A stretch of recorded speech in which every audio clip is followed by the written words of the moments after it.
আসসালামু আলাইকুম। আজকে আমি আপনাদেরকে শিখাবো কিভাবে ইপিএস টপিক সিবিটি রেজিস্ট্রেশন করে। এই কাজটা অনেক সাইবার ক্যাফ, অনেক কোরিয়ান ল্যাঙ্গুয়েজ সেন্টার তারা করে থাকে। আর তারা করে এটা কিন্তু আসলে তত বড় কাজ না যে অন্যকে দিয়ে করাইতে হয়, নিজেই করা যায়।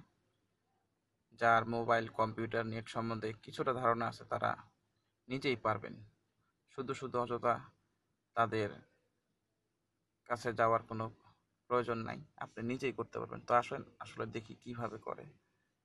প্রথমে আপনার মোবাইলে, আমি যেহেতু মোবাইলে করতেছি সেহেতু আপনাদের মোবাইলে দেখাইতেছি। প্রথমে আপনার মোবাইলের ইন্টারনেট ব্রাউজারে যেতে হইব। যেমন আমি যাচ্ছি, আপনার হইতেছে অপরাতে,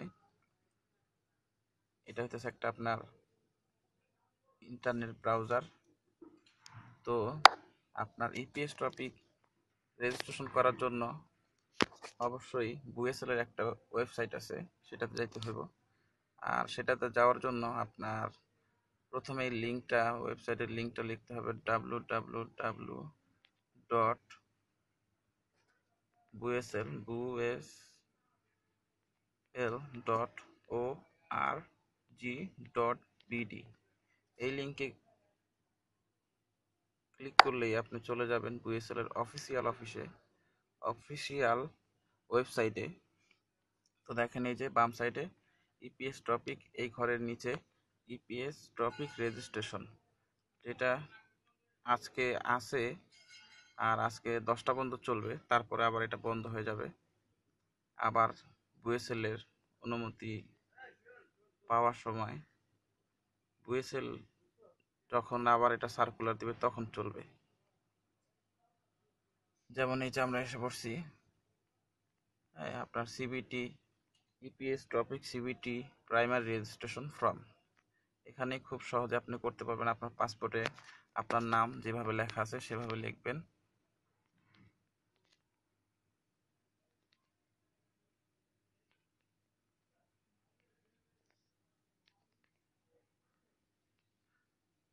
তারপরে ডেট অফ বার্থ,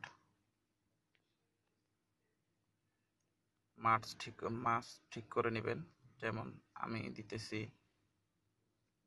মে, সন দিতেছি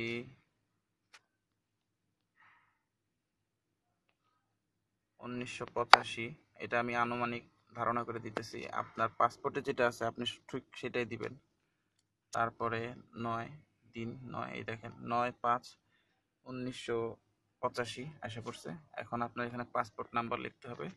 তারপরে এখানে পাসপোর্ট নাম্বার লিখতে হবে। যেমন পাসপোর্ট হইতে পারে, পাসপোর্ট নাম্বার লিখবেন আপনার যেটা আছে সেইটা।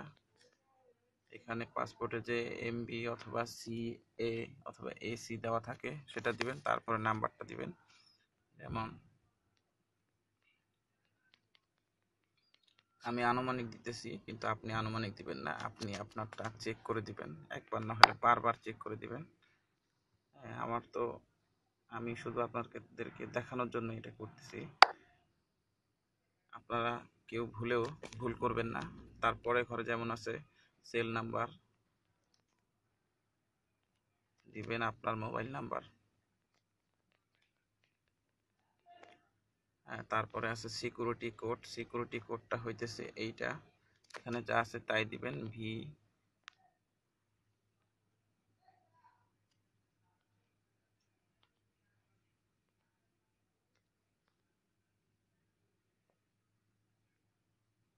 তারপরে আপনার হয়ে গেছে ফর্ম পূরণ, এখন আপনি সাবমিট দিবেন।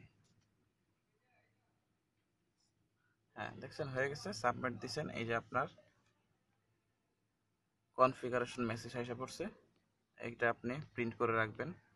এটা আপনার যখন চূড়ান্ত রেজিস্ট্রেশন হবে তখন এটা অবশ্যই নিয়ে যেতে হবে। যদি আপনি লটারিতে আসেন তাহলে এটা আপনার দরকার। না আসলেও আপনি আসছেন কিনা না আসছেন তখন এটা আপনাদের চেক করতে হবে। তো এইভাবে আমরা ইপিএস টপিক রেজিস্ট্রেশন করতে পারি। আপনিও করবেন খুব সহজেই। তো শিখলেন হয়তো। ভালো থাকবেন, খোদা হাফেজ।